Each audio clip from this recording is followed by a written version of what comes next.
that sort of thing. Well, Lisk hopes to help developers build blockchain technology into their applications without having to handle all the peer-to-peer stuff and issuing their own coins. And they can, but it's very customizable. But it's something that hopefully lets them do it with a lot less hassle, so they can focus on their applications. So that's one of the goals of Lisk, and it has some features to it that we'll get into later that I think provide it and make it very well suited for that role.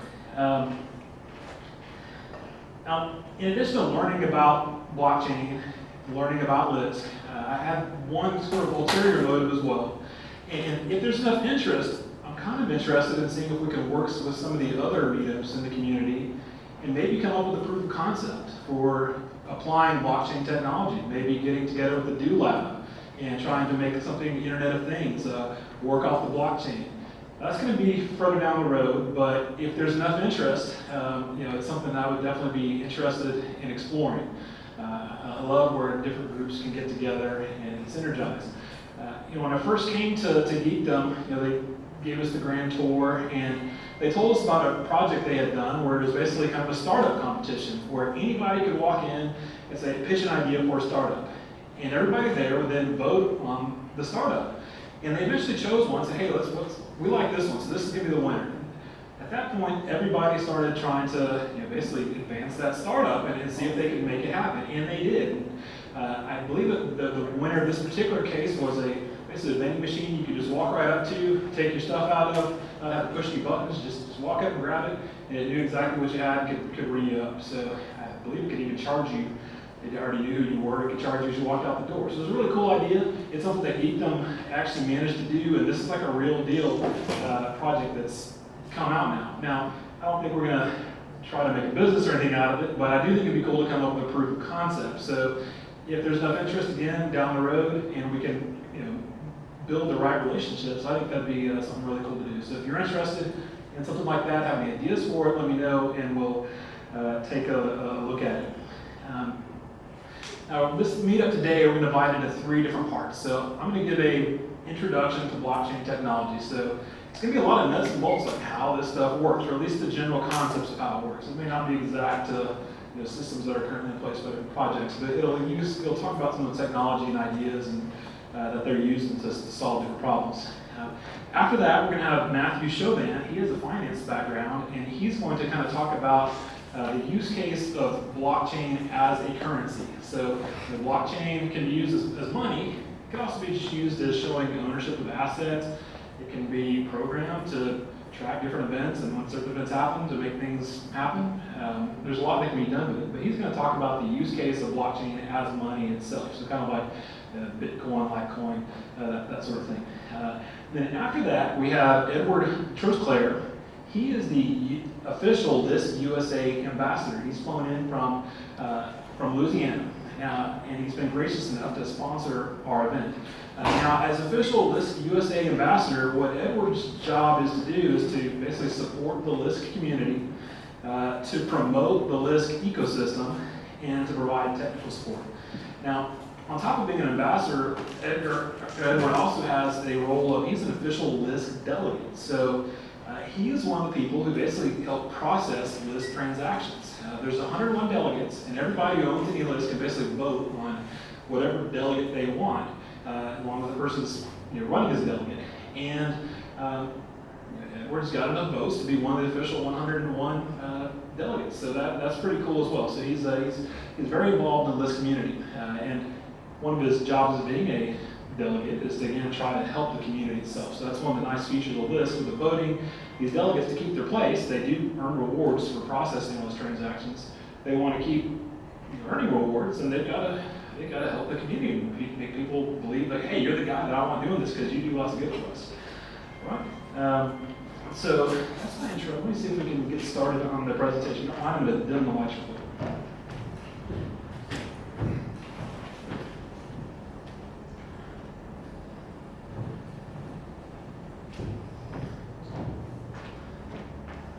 Okay, so, see okay? So what is a blockchain? A blockchain is a distributed database that runs on a peer-to-peer network that maintains a growing list of chronological records known as blocks. And hashing and public key cryptography ensure that the records and blocks cannot be forwarded or altered retroactively. So we're going to break it down a little bit. We have an example here of two different systems. So the one on the left is centralized, the one on the right is a distributed system. Now in a centralized system, basically all the data, all the processing, it all passes through a central point. Now that point may be one computer, maybe it's a group of computers kind of controlled by one particular entity. And then each point surrounding that center point may be users of the system. Now in a distributed system, basically each point, at least in the blockchain case, can have an entire copy of the database. Any of the transactions can go through them. If they want some information that they don't have, they may be able to get it from any other point on the blockchain. And so that provides some benefits. The first benefit from a distributed system is that it often has increased availability. So on a centralized system, if you take up that center point, then the whole thing goes down. But on a distributed system, well, what point do you take out? Everybody has a copy of all the data. It may be set up so they can all process the data. It's very hard to knock out any one point and then take down the whole network. So it's a very resilient sort of setup. And also being able to get the data from multiple parties, sometimes, depending on what's going on in the background, it can actually be faster as well. So distributed networks can be censorship resistant, harder to attack through flooding them with lots of data requests, trying to overwhelm them, and it can be potentially faster. Now, another benefit of a distributed system is that you have increased data integrity. So if every point on this network has an entire copy of the data, then if anyone loses their data, then everybody else still has a copy. So that's another advantage of being able to spread this out and having a distributed network. Whereas on a centralized system, if all the data is in one place, you lose that, then potentially you've lost your data integrity. Now having everybody with a copy also does one more thing, and that makes it harder to modify covertly records. So if one point on a distributed network decides, hey, I'm going to modify this, well, everybody else has their own copy. They can basically see and say, well, that doesn't match ours, what gives? And they can start examining that issue further. Why is this guy's copy different? So it can be harder to forge records and that sort of thing. Now, in a centralized system, a lot of times everything goes through one central person or business or whatnot. And so businesses, people, they're able to insert themselves as middlemen into different sort of transactions. With a distributed system, there's no central point, so you have a potential for being able to cut out middlemen. A lot of times when you cut out middlemen, you can reduce costs. You don't have to wait on the middleman to do anything. Maybe they're a hold up in some sort of process you're doing. You may be able to speed up the pace of your transactions by getting rid of middlemen. And again, with every point on the network being able to transact with all the other points, they basically be able to do business with your neighbors instead of having to have a central go-between. Now, there's some consequences of centralization that blockchain tends to limit. The consequences, three of them, are inefficiency, delays, and increased costs. So what we have here, and I apologize for the projector, this is supposed to be an orange color, but apparently the light bulbs need replacing. But imagine somebody, they're going through the medical system, and they're seeing doctors, emergency rooms, radiologists. Each of these folks has their own centralized system where all the data gets piled into. And they don't necessarily share it very easily with everybody else. And so you end up with these things called data silos. And so believe it or not, in the medical industry, a lot of these folks still fax records back and forth, and they may have to wait a while on the fax. If all of these folks actually shared their data in one place and maybe more of a distributed network, then you could cut out the fax machines, you could get what you need without having to wait on the overwhelmed medical assistant in the office on the other side of town. And of course, having all these extra people process these faxes all might increase costs. So it's another benefit of distributing the data around would be that you can reduce costs. Now, there was a study recently done by Maersk they were looking at applying blockchain technology through a project called Hyperledger, and they wanted to see, well, what ways can we increase efficiency in what we do? So they examined the shipment of basically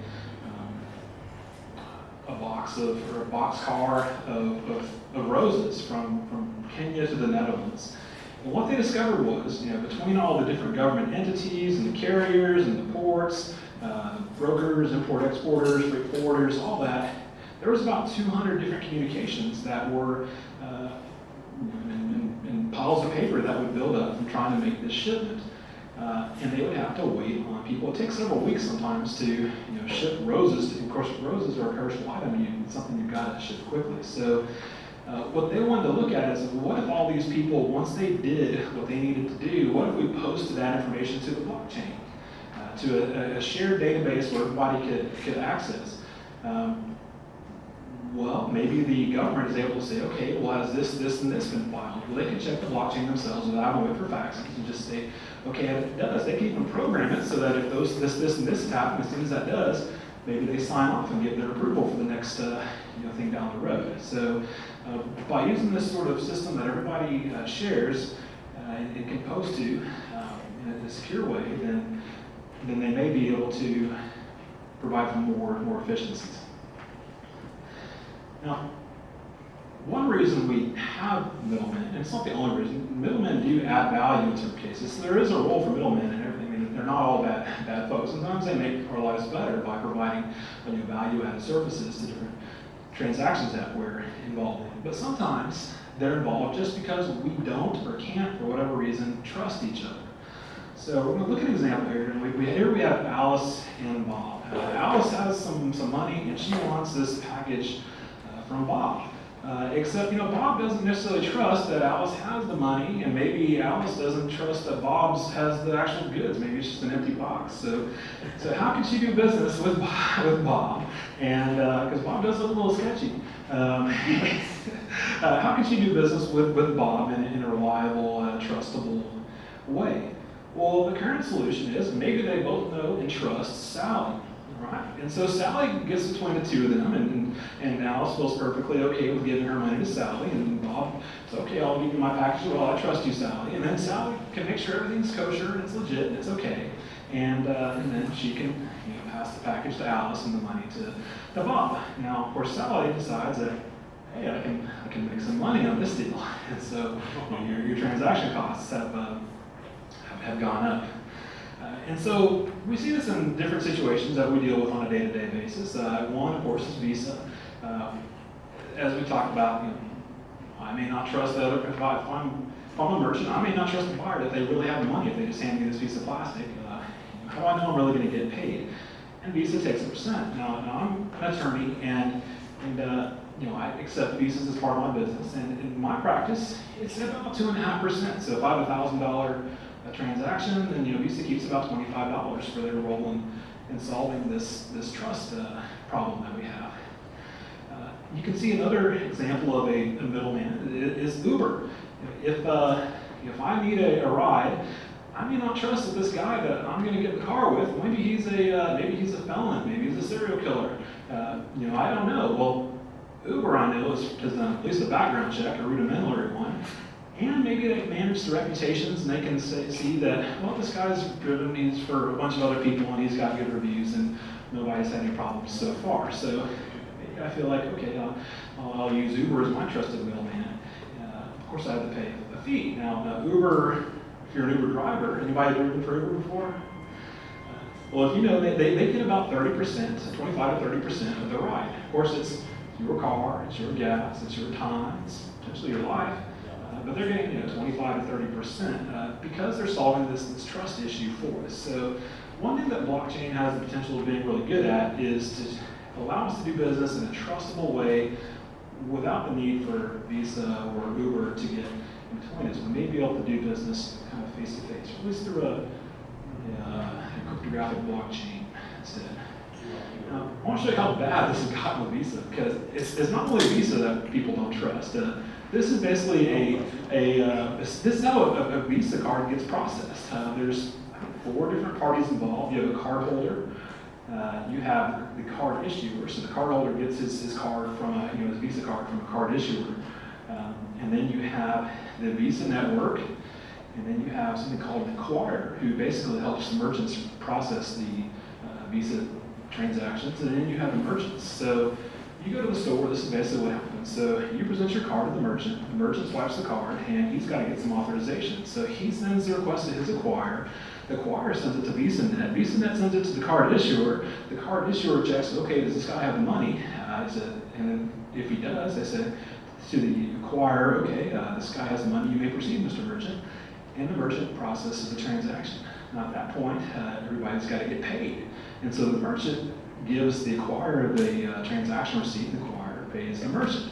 Now the acquirer's got to get paid by VisaNet, so they get their money back, so because they just gave it to the merchant, so they give the receipt to VisaNet, who then gives it to the cardholder, who then finally gives the receipt to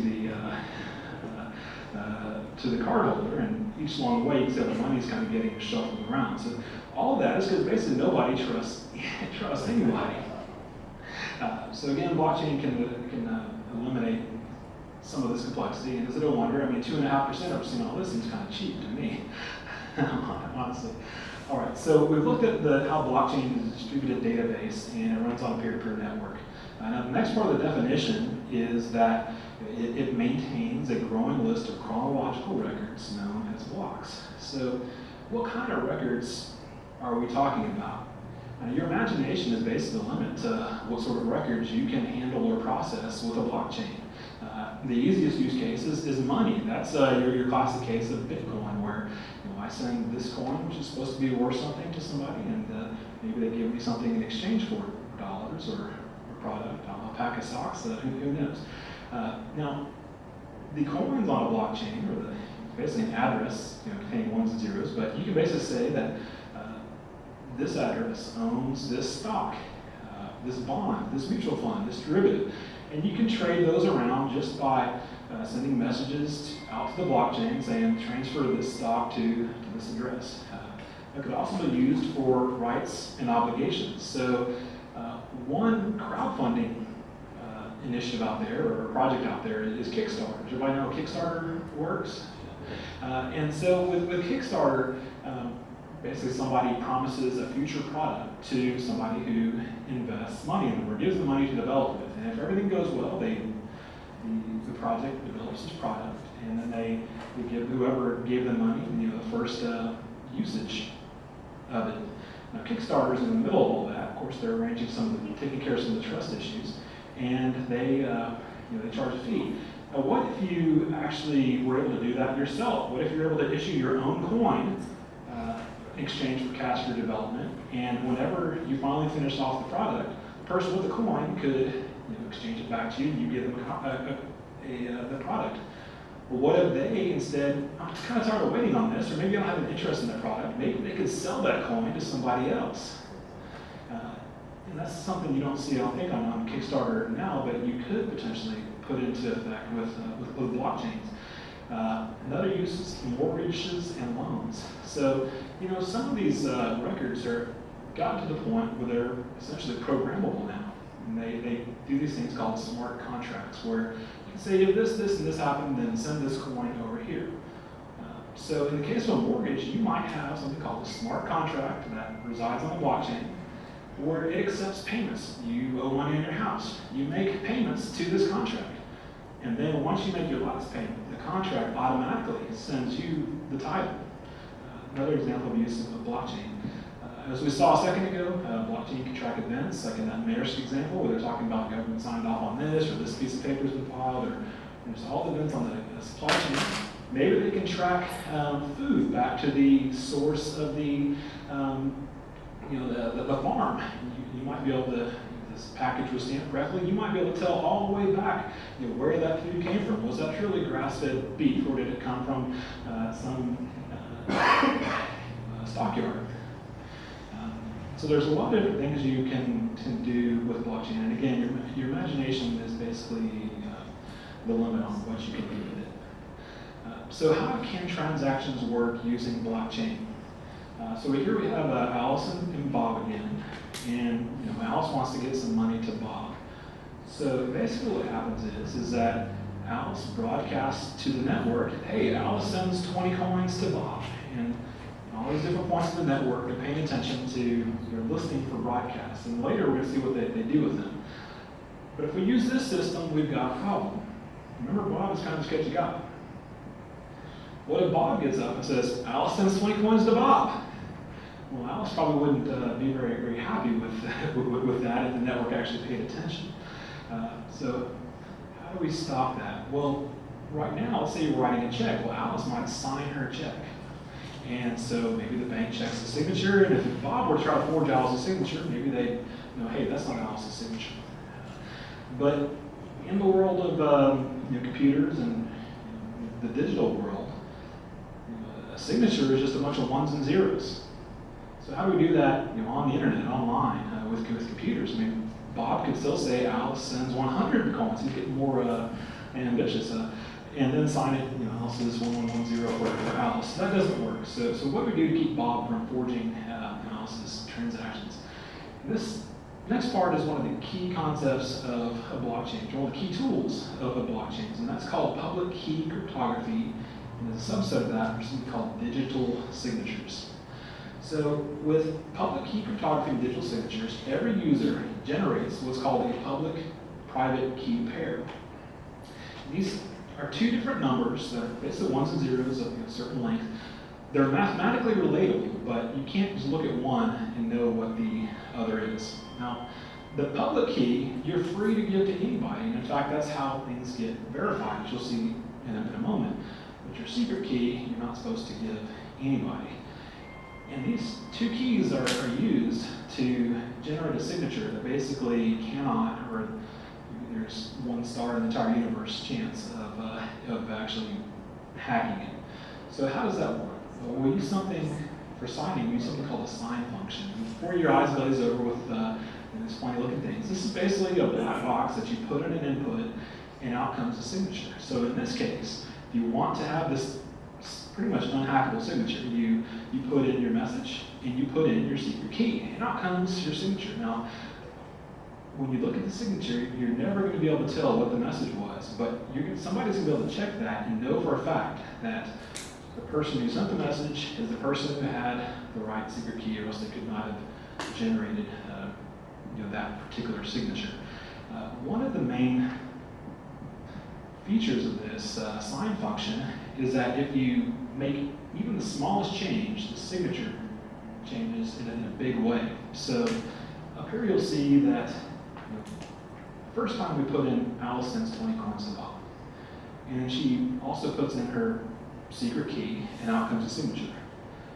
Well, if she tried it again, and this time put Alice sends 20.0001 coins to Bob, out comes a completely different signature.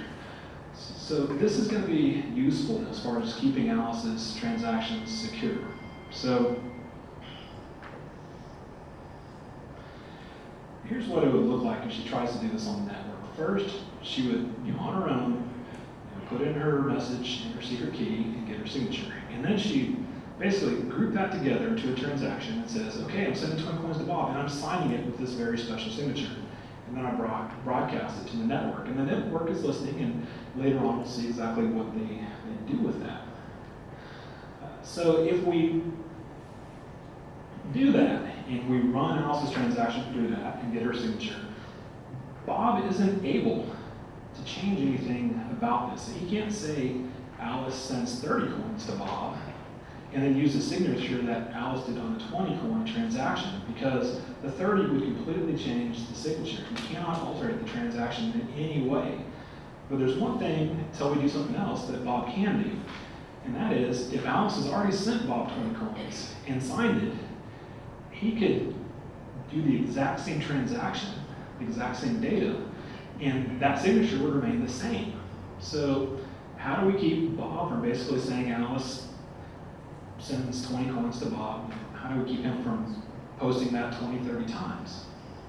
And so what Alice needs to do is have a unique number that she never uses on any other transactions. So every time she does a transaction, she comes up with just a unique number that will ensure that no two transactions are ever alike. If no two transactions are ever alike, then her signature will never be the same.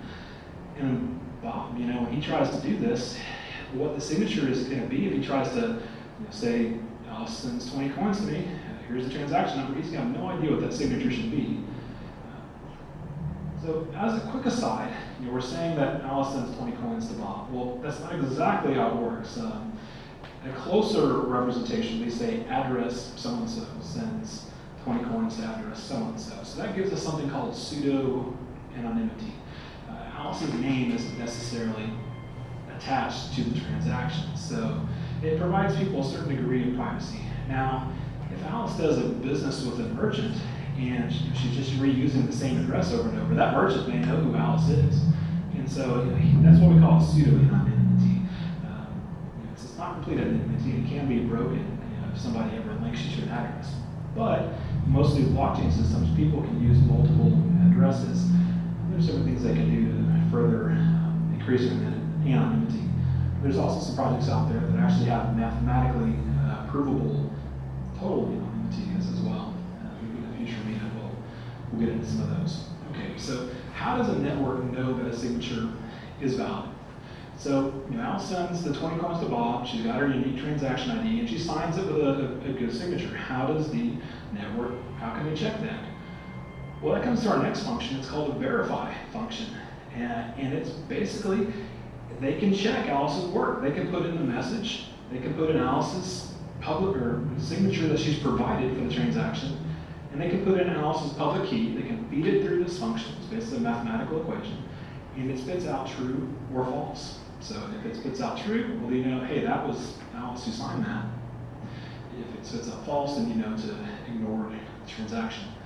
So again, this is how this might work. Alice broadcasts the transaction on the network, and this is Charlie. Charlie's one of the nodes on the network, and he's out there listening for transactions because there's listening a little bit. Charlie's hoping to make some money for helping people process things.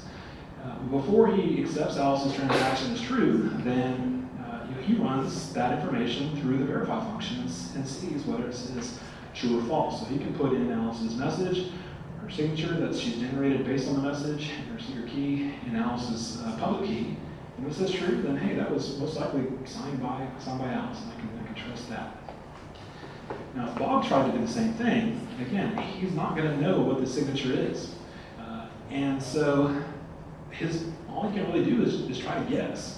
But the likelihood of him getting that guess right is just minuscule. Like I said, there's more stars in the universe than there are chances of you getting that guess right. And so, in all likelihood, if Charlie hears this fake transaction from Bob, it's going to come up as false. And he's going to ignore that. All right, there's one last function you need to know about, and this is the end of the real heady stuff, I think. This is called a cryptographic hash function. This is a function that's a lot like the sign function, except you don't have to sign it. You don't need a public key and you don't need a private key. You just put in your message and out comes a hash. So it runs some formulas and it spits out a number. The number is always going to be the same length. In this case, it's 256 bits, so 256 ones and zeros. Like the sign function, if you make a tiniest change in the input, then the hash comes out completely different. You can't look at the hash and know what was put into it. It's unpredictable in that way, although it is repeatable. And so you'll see how we can use this to protect our data. Let's say we have 3 transactions. They've all been properly signed. But maybe we can, if we wanted to cheat this system, we just try to ignore a transaction. Maybe we take this transaction on the right and not broadcast it to the network, or alter that on the blockchain sometime in the future. Well, if we run all these 3 transactions through the hash function all at once, out comes a number. If you make any change along the lines, so let's say you ignore a transaction, maybe you add a new transaction, that hash number is going to be wrong. So that's a way for people to already know. So you can create these programs that monitor the blocks. If something happens on the block, a certain type of record gets posted, that happens, you can make this happen with the program too. All right, so who makes the blocks? We kind of left that out. We said people are listening, and somebody is going to make this block and they're going to do the hashes and all that. Well, that depends on your consensus mechanism. So that's basically the rules of your particular blockchain. That's the rules of the network. The rules state which blocks are valid. So what has to happen for this block to be considered a good block? How often the blocks are made? How many transactions go into a single block? How much people who process these blocks get paid? What data is required to be in the blocks? And they can incorporate some additional security features as well. So there's basically three main consensus mechanisms out there right now. There's actually more than that, but these are the three main ones. One is called proof of work, another is called proof of stake, and the third is called delegated proof of stake. So we're going to start out by looking at proof of work. The way proof of work is it's how Bitcoin works, and it's basically the winner of a competition, in all likelihood, gets to make a block and wins a prize. I'm going to start there because there's some details. This is the process called mining. So if you hear about people mining for Bitcoin or mining for Ethereum, this is kind of what they're doing. They're listening for broadcasted transactions. They're grouping the transactions into blocks. And in the case of proof of work, number 3 is the most important part. They're trying to find a number that when they place after the group transactions results in a hash that starts with a certain number of zeros. So maybe your hash has to start with 30 zeros or 40 zeros. And as we've seen, you can't really predict it, so you just got to start making a bunch of guesses. But if you happen to find that number, you're basically hollered bingo, and you broadcast that block, which would be considered valid because it meets the criteria, out to the network, and you may just get to profit. You may get to keep what's called a block reward, which in the case of Bitcoin, you get to basically print money out of thin air for having found this number that matches up with these transactions. And you get to keep the transaction fees that have been associated with the transactions. So if Alice and Bob and Charlie are all trying to spend some money, but Alice wants her thing to happen really right away. She wants it to be processed immediately. She may attach a transaction fee, which is kind of like her way to pay whoever processes that first. So if you're out there trying to group all these transactions into blocks, you're going to pick the ones that have the highest fees attached and do those first, because you'll be the one you get the most money that way. So that's the process called mining. Now, this is an example of somebody trying to find this special number. On the left, we'll see this 4390817, and that's the first number somebody tries, and they put it after this group of transactions, and they run it all through the hash function, and out comes 1110011. Well, that didn't start with 10 zeros, so that's not considered a valid solution. So they just keep trying numbers until they finally hit on this number 325, and they put that after the group of transactions, run it all through the hash function, and guess what? The hash starts out with 10 zeros. Bingo! So they have a good chance of profiting off this block. So they broadcast it out the network, and they've got a real good shot at getting paid the block reward in the transactions. But there's one nuance that determines whether they really win or not. And that has to do with the chain length. So here, if we, each block, let's say that's a prior block that's been mined on the blockchain. And somebody comes up with a new block that it matches up the last change, has the last block, it has the hash, it fits onto their block. When they do all the transactions, and they come up with a number, they hash it, it comes out the right number of zeros. Well, if they come up with that, they're the first person to come up with that solution, then there's a good likelihood that they do win. And that's because there's a rule that says the longest chain is considered the valid chain. So if they come up with a block, the valid block, it makes the chain they're working off of longer. And so if they start processing for the next block, or if everybody takes notice of that and they start processing for the next block, they have a head start. People on the second chain down here, if they ignored that new block and kept trying to find a new solution, well, they're behind. These folks are trying to solve the next block on a chain that's already longer. So they might as well just abandon efforts to, on this bottom chain, and just go with the longer chain, because that's how they're going to have the most likelihood of hitting the next valid block and actually getting to keep the rewards. So that's basically how Bitcoin consensus mechanism works. Now there's a lot of details I've left out, but the simplified version, this is basically how it works. So one of the things that Bitcoin solves, and it's one of the first it is the first cryptocurrency to solve this problem, it's called the double spend problem. Now here's an example of Sketchy Bob, and he's got some trickery up his sleeve. He's going to tell Alice that he's paying her 20 coins, but he's not going to tell the network. So Bob happens to, the moment he tells Alice, he happens to hit on one of these solutions that make for a valid block. And he tells Alice about this valid block that includes her transaction, but he doesn't tell anybody else. And the goal is, for Bob at least, is to keep that 20 coins. Nobody else knows but Alice, and be able to spend them somewhere else. So he's trying to double spend his money. Now, here's how Bitcoin basically prevents that. If Bob comes up with that solution, his problem is that everybody's going to rely on the longest chain. And so while he was messing around with that solution, people have been working on other solutions as well, and they've been lengthening the chain. Now Bob's chain, let's say it's only 3 blocks long, but Alice is only going to believe the longest chain. Well, in order for Bob to keep Alice fooled, he has to listen for more transactions. He has to do the math and find a new block. He has to keep doing that and doing that over and over so that he has the longest chain. Otherwise, Alice is just going to ignore that chain. The problem that Bob has is that he's competing against thousands or millions of other people that are all trying to solve this. They're adding on to this other chain. He can't keep up with all those folks.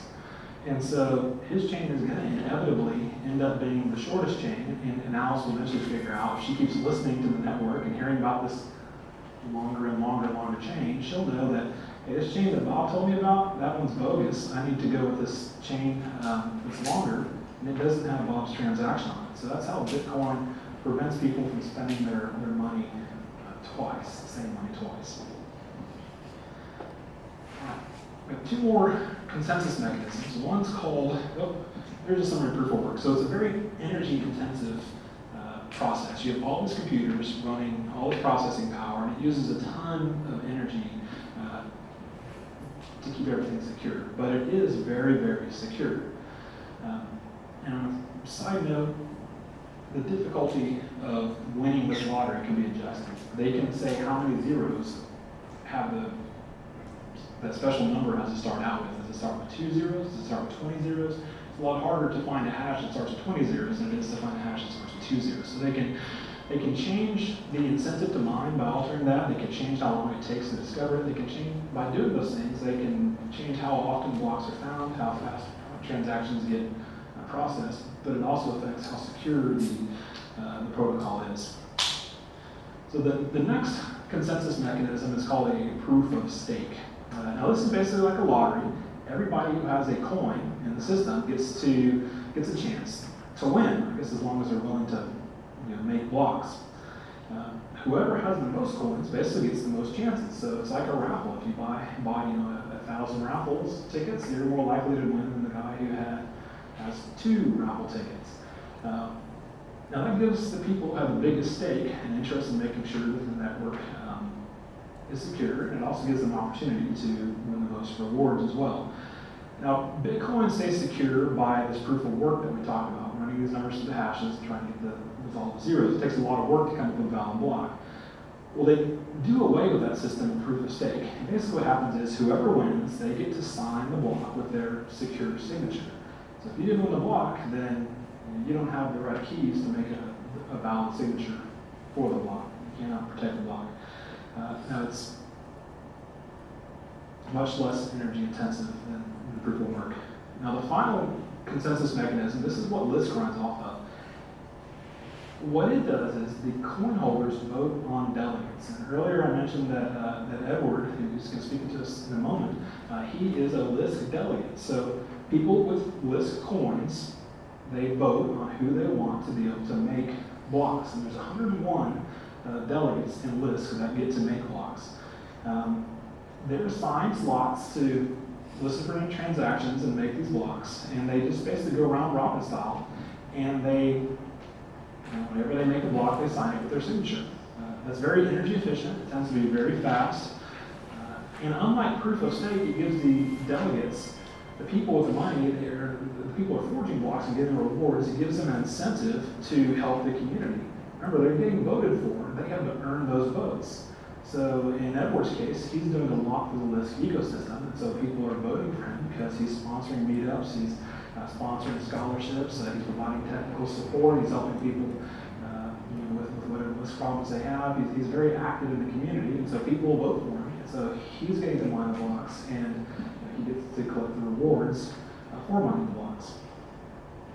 Now, in delegated proof of stake, the double spend problem is solved a little bit differently. Let's say Bob tries to fake this transaction. He's going to broadcast it to Alice, but he's not going to tell the network. Well, if Bob isn't a delegate, then he isn't able to sign the block. Only delegates have the valid signatures. So if somebody who's not a delegate tries to sign a block, then their block is considered invalid. So Bob isn't able to pretend like he sent money to Alice, but then not tell the network, and then later he just can't make blocks to broadcast in the first place. The only way Bob can get away with a double spend is basically if he steals all the delegates' keys and starts signing transactions himself. Otherwise, blocks keep being made by delegates who do have keys, and Bob ends up with this chain that he just can't grow anymore because he can't sign the next block, and he can't sign the next block. All right, so in summary, we've seen that blockchain, it operates on it's a distributed database that different nodes on the network share. It has the characteristics of high availability, high data integrity. We've seen how public key cryptography is used to secure the blocks, how to show that the person who's making a transaction actually has authority to make that transaction. We've seen how the data gets organized into blocks and how hashes and signatures can protect those from being altered, and how that organization into blocks that everybody can access provides a high degree of auditability. They can check the transactions and see what's happening and keep track of everything. And you've seen how different consensus mechanisms are used to obtain agreement on the network, how we know which blocks are valid, and how we protect it from being altered, forged, defrauded. We've just scratched the surface. That pretty much concludes the intro, but there's a lot of things we're going to be able to talk about in the future. These include smart contracts and programmable money. These include smart property, maybe that mortgage contract that transfers the house once all the mortgage payments are made. We can talk about blockchain applications that maybe they have their own programming logic, but every once in a while they need some data from a blockchain. They think that increased security, availability, auditability, that would be useful for their application. We can talk about how people issue coins to basically fund their own projects, maybe launch their own chain, or maybe incorporate into another chain. We can talk about how some of these concepts can build organizations that are programs that basically mimic organizations in the case of decentralized autonomous organizations. We can see how blockchain relates to the Internet of Things. Maybe you have door locks that operate depending on what happens to on the blockchain, or maybe the blockchain sends out a code to the door if something happens. You can see maybe Airbnb getting replaced by something operating on the blockchain. And you can even far out there and talk about blockchain and artificial intelligence. There's many use cases out there. So that concludes my intro. Does anybody have any questions right now? There's a minor problem with it. It's just, you talked about guessing techniques, but what is the problem with having to solve? So the miner is trying to guess 10 digits so that they have the authority to mint a new block.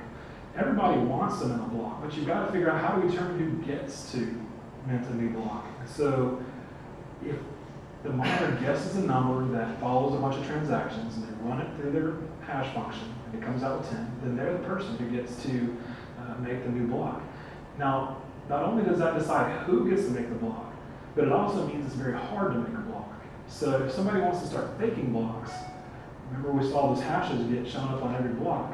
Well, they've got to solve all these math problems faster than the entire network combined against them. So, because everybody else just keeps trying to solve these problems, and they can, as a whole, the network can solve it faster than any one fraudulent person. So it picks who makes the block and also provides the block a lot of security against somebody trying to fake blocks.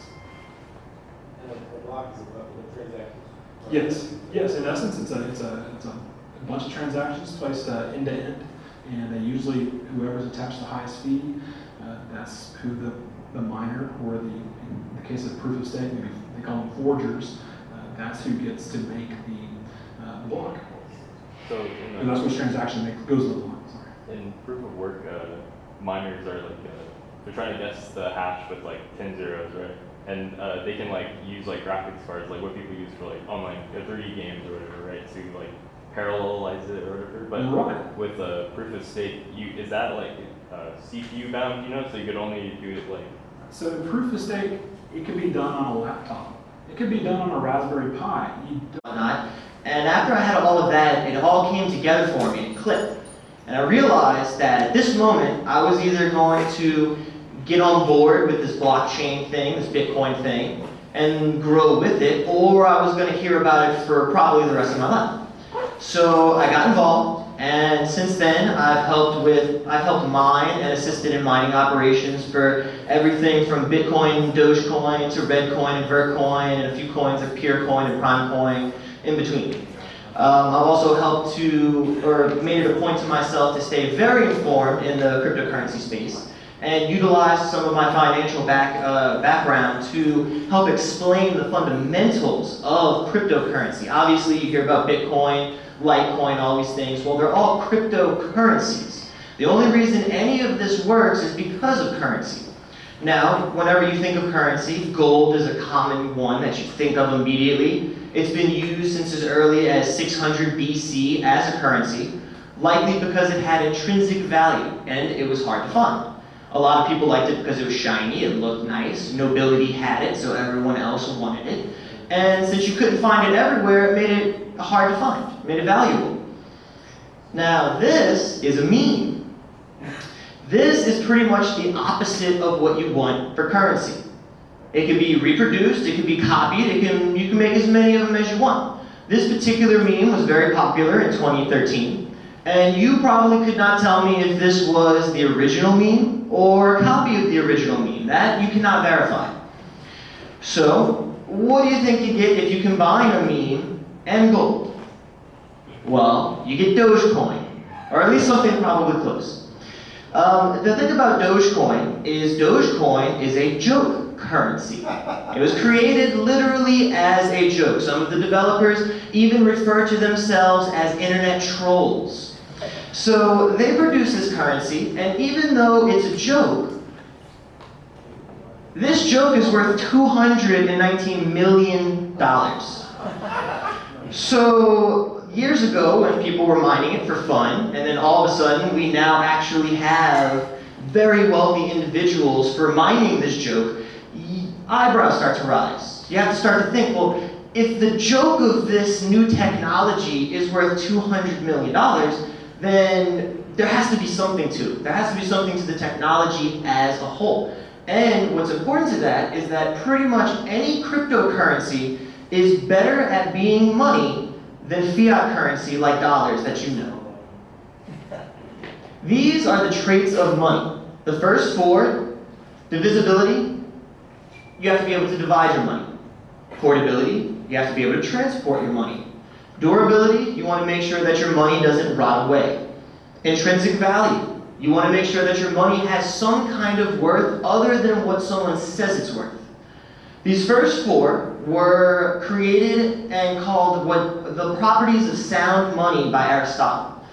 Aristotle did this because for years before him, many philosophers had taken the time to decide what it was that made money sound. These first four properties worked pretty well for a while, but as society went on and developed, they needed some more properties of money. Fungibility, interchangeability. You want to make sure that your money is equal to what it is. A dollar is usually equal to a dollar, but a chicken could be 10 pounds, whereas another chicken is 5 pounds. You don't really want to trade a chicken for a chicken because they may not be the same.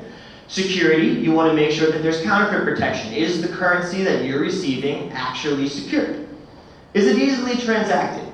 Can you easily transfer your currency? And some people like to include that easily transacted also means being able to have a number of people or merchants accepting it. If you can't accept it, then it can't be easily transacted. Scarcity. This is a very big one in recent history because a lot of individuals like to invest. They like to know when they're investing, how much their investment is going to grow for future planning. Well, if it's not scarce and your currency can just be reproduced as much as you want, well, it's going to lower the value of your savings. And of course, whenever cryptocurrency was invented with Bitcoin, you had 3 new ones that kind of became an option for you. Sovereignty, do you need to ask permission to use the system? Decentralized, as was explained earlier, is the system reliant on a single point of failure, or is it distributed? So if you take one point out, it still works.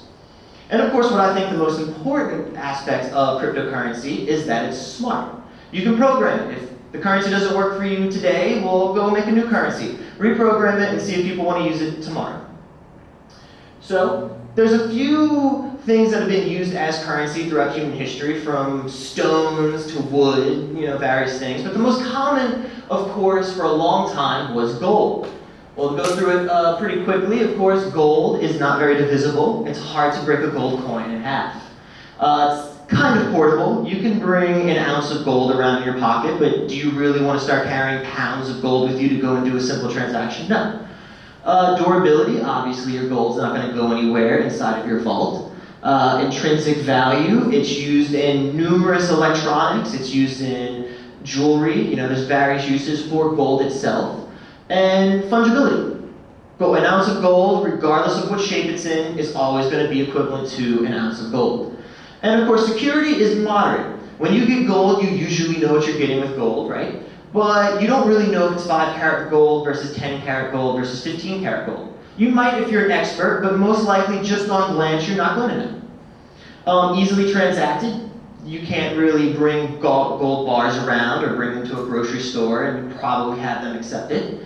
And of course, scarcity is moderate. While gold is rare, a big problem with any ore or a raw mineral is that if there's a big find, it decreases the value. You can assume how much gold there is, but then all of a sudden in Mexico they find a new gold mine and gold goes down. And of course, sovereign is, you can ask permission for gold, but there's not very much gold lying around. If you just want to start using gold as a currency, you'd probably have to ask somebody. Decentralized, it's not decentralized. Most gold is actually held in single locations like banks, like Fort Knox. And of course, it's not smart. You can't program it at all. Now you have fiat currency, of course, which is what everyone is most familiar with. Divisibility is moderate. You can break things down to a penny if you wish, but what if you want fractions of a cent? And a lot of online businesses, like a newspaper, you might only want to charge someone 1/10 of a cent for reading your page. But because of minimum fees and transaction costs, it's impossible to do. Of course, you have your durability. Fiat currency, especially digital fiat currency, is pretty good, but if you're talking about paper currency, it's very easy to burn paper. It's very easy for it to get destroyed. Your intrinsic value, of course, is low. I'm sure everyone's heard about the famous $1 trillion Zimbabwe dollar. Zimbabwe had hyperinflation, started printing out million, trillion dollar notes, and the only worth for that money was the worth in its cotton. They started using it as wallpaper. That was it.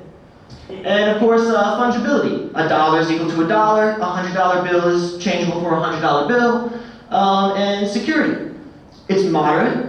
Usually funds and any kind of transaction is secure, but if you take, for example, large heists, like in 2015 in the country of Moldova, they have a modest GDP of $8 billion. One day the accountant and the treasurer logged in, they were missing $1 billion. Completely off the books, completely gone, hacked, wiped away, and they can never find it.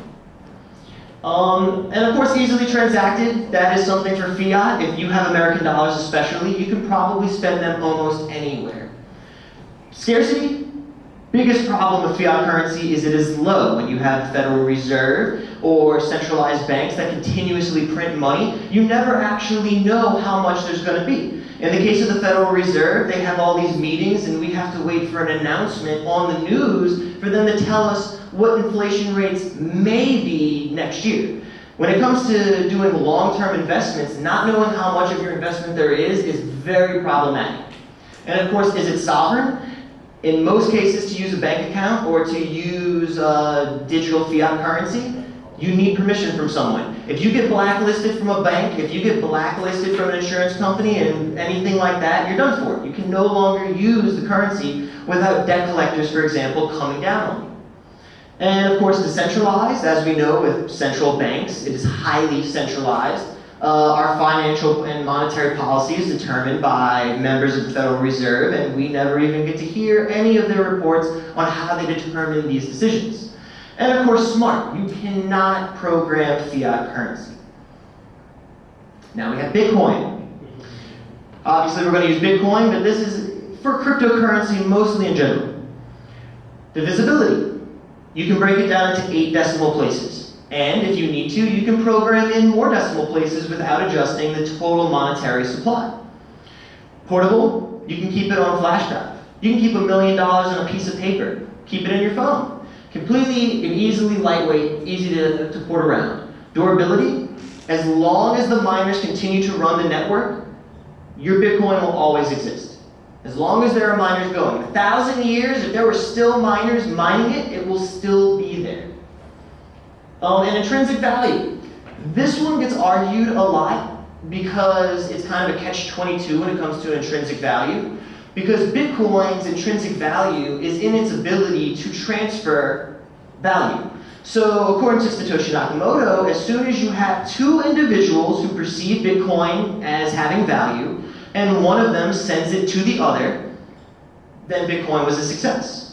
The reason it's a catch-22 is the value is in that. At the very first transaction, I believe it was 10,000 Bitcoin for a pizza, but it required someone to make that first transaction its intrinsic value to eventually build on itself, kind of as a feedback mechanism. And of course, secure. We've talked about that before with the blockchains. The whole purpose is that you cannot hack a Bitcoin address. If you use every single computer on the planet and put them all together trying to find out these hashes or trying to brute force your address, the sun will burn out before they probably find it. And of course, you have easily transacted. You can scan a QR code, make a payment. You can send a payment across to China in less than 10 minutes. Incredibly, incredibly easy to transact. You could argue that there's not a lot of grocery stores maybe, or you can't walk into a bar and give them cryptocurrency. But the biggest thing about digital currencies is that they're useful in the digital market. So while you may not have your mom and pop store accepting cryptocurrency, although they could, you have people like Reddit, or you have large organizations like Forbes looking into their 1 million users being able to pay them with Bitcoin. And of course, we have scarcity. It's built into Bitcoin's protocol, along with almost every protocol, that you know exactly how many of that currency is going to be created. In the case of Bitcoin, there's 21 million that will be created. In the case of some of the other ones, they tell you what the inflation rate will be, 2%, 1%. You know what it's going to be, and you can plan for it. Sovereign. You don't need permission to use Bitcoin. It's on GitHub, it's open source, you go download it, you can start using it. The same for almost every other cryptocurrency. You need no permission to use it. Decentralized, that's one of the main purposes of using it, is that all the nodes are decentralized. If you take out one node, it doesn't do anything to the network. You need to take the majority or all of the nodes out. And of course, smart. As you can tell, it's almost as if this currency was made and programmed to be a good currency. Now right here you see we have the US dollar's purchasing power over the last 100 years. Something to take note of this is a logarithmic scale. So as you can tell, this is $1 to 10 cents, but then this is 1 cent to 10 cents. So over the last 100 years, if you were to make this $1, the current purchasing power of your dollar is about 6 cents to the dollar. There's a few reasons for this. Some of the major are right here in 1929, you had the Great Depression. The United States was able to get us out of the Great Depression, arguably, because they started to decouple the US dollar from gold and started printing money to be able to pay off debts. As you can see, 1933, when this occurred, it had a significant effect. And then again, in 1973, Nixon completely abolished the connection from gold to the US dollar, where at this point, only banks and foreign entities could change dollars for gold, but Nixon made that where that was gone as well. And as you can see, this had an incredible effect on the US dollar now that there was absolutely no intrinsic value to it. This is the total market cap of all of the cryptocurrencies combined. Now Bitcoin is only 8 years old. All cryptocurrencies not even 10 years old. So when I show you this, it's just to show you the amount of interest and perceived value in cryptocurrency. It's also to warn you. One of the reasons I'm helping discuss this with you is because we'd like everyone to know the fundamentals and also realize that this is very speculative. If you're hoping to go and buy cryptocurrency and make 1,000 times gains, you probably missed the boat. But if you wanted to invest in something that you knew was going to gain value over time, unlike the US dollar, unlike maybe even silver or gold, you can invest in cryptocurrency and know and plan for your financial security. But again, I showed you this just to show that there's a lot of speculation. There is a lot of interest now that the market cap almost reached what is it now? $75–80 billion. But again, make sure you do your due diligence. Read into your cryptocurrencies, read into what they do, because again, I got into cryptocurrency not because I wanted to make a lot of money. It was because I had a dream, a vision. I saw the vision and I joined it. This right here is just a list of as many companies as I could find that accepted Bitcoin at least at one point. Something you'll notice about a lot of them is most of them are internet companies. This is from Coinbase. They kind of act as PayPal for cryptocurrency. And they tout having 46,000 businesses accepting Bitcoin through them, with several big companies like Reddit, PayPal, Mozilla, Expedia, a lot of very large companies. Now, when it comes to digital currencies, you don't need a lot of companies to be accepting them when you have massive companies doing the job. Looking forward, this is a picture of the account penetration around the world. The darker red it is, the less adults have access to bank accounts. The biggest thing about this is, according to the IMF, there's 2 billion unbanked adults in the world. On top of this, every day, thousands and thousands of new individuals gain access to the internet, which makes these 2 billion unbanked individuals the perfect target for cryptocurrency. A lot of people like to think, well, cryptocurrency, maybe that's only for first world areas. Well, in places like India, for example, they have a massive project where they're going to see almost 1 billion people in India online in 3 years. When it comes to digital currencies and things like that, it's not necessarily for you in a first world nation. You can use it, but you have a bank on every corner. You have an ATM around every other corner. But when it comes to a lot of these other countries that they don't even have a choice, cryptocurrencies may be their only option. And in conclusion, the favorite thing, as I said earlier, about cryptocurrency, it's programmable. If you don't like one cryptocurrency, go make another one. There's literally thousands of cryptocurrencies active right now. You'll only find maybe a few hundred of them actually being traded, but there's people just sitting around and they want to make a cryptocurrency, they make it. That's the best part about it. Programming your own money. And of course, special thanks to Lisk. Without them, I wouldn't even be here to help explain this to you. And they just want to help raise awareness of blockchain technology in general. So thanks, and if you have any questions. Yes? We're talking about blockchain, the capital B, or blockchain, is an organization called blockchain? No, blockchain is the name for the underlying technology behind most cryptocurrencies. The idea of, I believe we passed out sheets earlier that have some terms on them. The blockchain is essentially combining all of the signatures, putting them together, and putting them in blocks which are chained together. But nobody's gone out there and made a company called blockchain. It's really confusing. There is actually a company called blockchain. That's what he was That's asking. gonna. Oh yes, there is a company called blockchain, but when I refer to blockchain, I mean the underlying technology of blockchain, so lowercase b. Who is this? Boycott them just because they. You could boycott them, but there's not really much you can do about it. You can boycott them, yes. So We're not talking about the company, we're talking about the technology or the protocol. Yes, we're talking about the protocol, yes. Any other questions?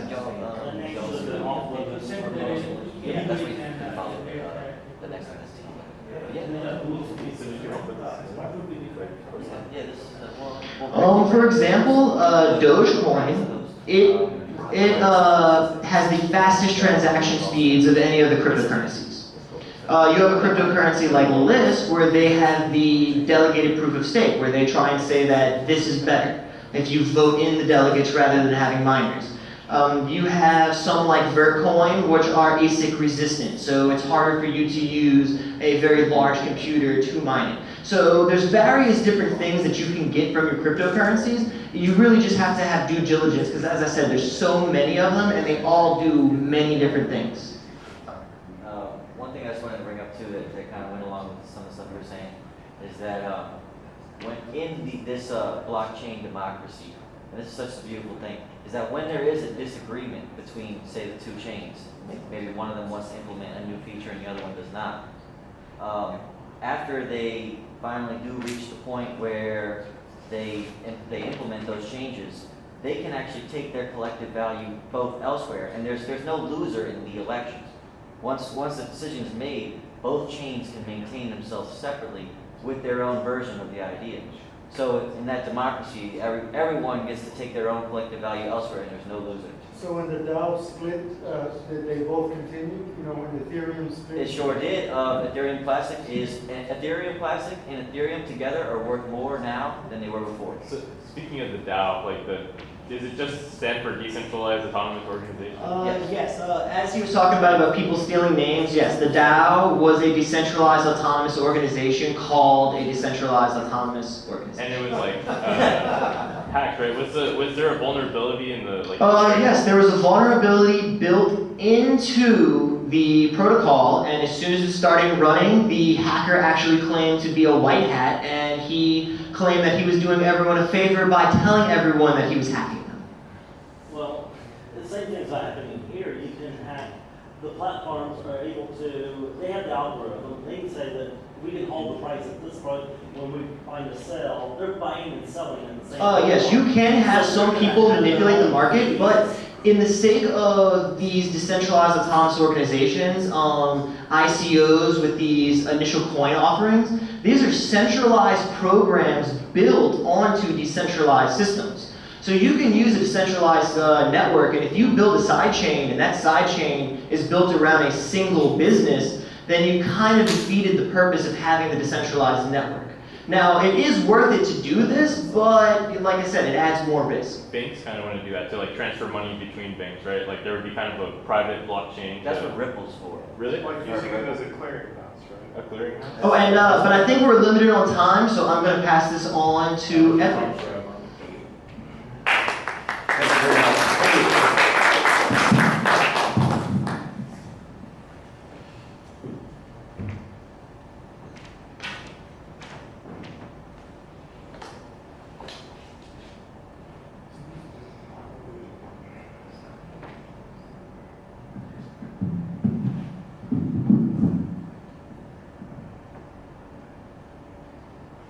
All right, everyone. My name is Edward. I'm the Lisk U.S. Ambassador. I'm very happy to be here in San Antonio. Thank you so much for coming.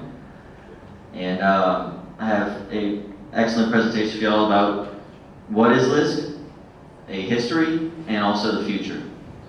So first and foremost, what is Lisk? Lisk is a blockchain application platform. It's based in JavaScript and Node.js. This is one of the most accessible sets of languages in the entire world. That means that more developers will be able to understand the code of the blockchain than any other blockchain project to date. So in January of 2016, there was a problem to solve. Entry into the blockchain development field is hard. It's expensive, it's time consuming, and it takes extensive knowledge. You'd have to A, be a developer, and B, understand blockchain tech. That's a whole lot. So the idea was to create a framework such as Rails or Django for traditional programming for the blockchain. Max Kordek and Oliver Meadows, the Chief Executive Officer and Chief Technology Officer of Lisk, decided that they would tackle this idea. And so they launched an initial coin offering. An initial coin offering is essentially a crowd sale of a token. In this sale, 14,000 Bitcoin were exchanged for 100 million Lisk. And now those 100 million Lisk are live on the network as of May 2016.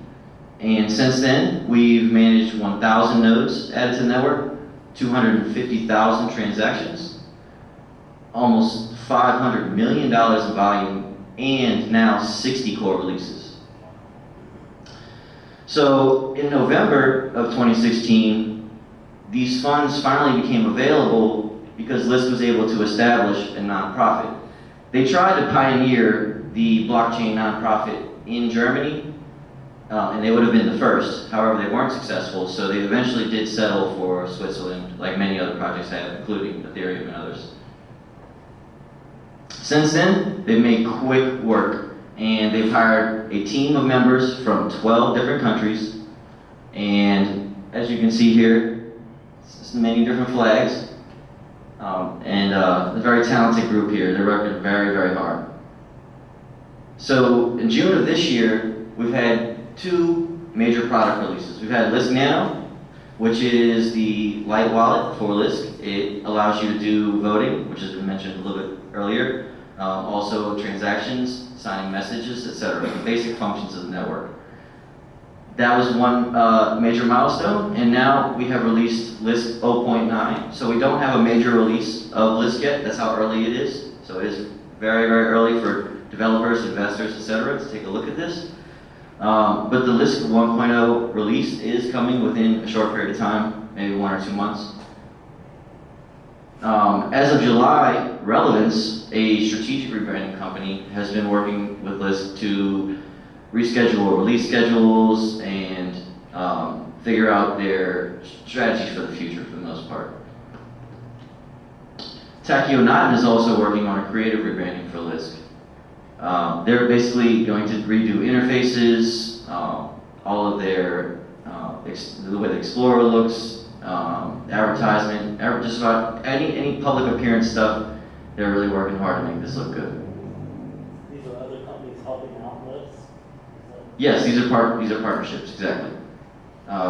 So a little bit to the future, in December of 2017, we'll have most of the parts we need for this to be a fully functioning machine. And a blockchain application platform, at least for Lisk, exists in 3 parts. The blockchain database, which is composed of PostgreSQL, the smart contracts backend, which will be in Node.js, and then the user interface, which would be HTML, CSS, JavaScript. And the SDK is going to provide the complete package which is a software development kit, for developers to easily deploy their own blockchain applications without having to reinvent the wheel, without having to, know so much about blockchain development in and of itself. They can just apply their JavaScript knowledge and make an app. So here's a really great comparison as to what Lisk is actually doing. You see at the top here, Ethereum. As Ethereum goes along, the chain compiles all the financial transactions, the smart contracts, and the applications into one layer. This becomes quite congested for a chain. Seeing as how Bitcoin is already having a problem scaling and the size of the chain just with financial transactions, seeing how a chain that's compiling smart contracts, applications, and financial data into one chain, it starts to have an issue with scaling. You see, there's a problem there. And Ethereum's starting to see that. With Lisk, the financial data, for the most part, is the only thing that is being done on the main chain. And then it has the ability to deploy side chains, which are actually Node.js child processes, and that's why the side chains are innately possible with Lisk, because of the design of the child processes within Node.js.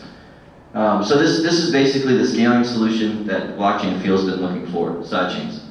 Bitcoin, there actually are proposals to add sidechains to Bitcoin, but as you can see, Bitcoin's been made extremely rigid for a reason, so that the fundamentals and, for you said, the investment ideals of it can't be changed very easily, and so that's why it's been made so rigid.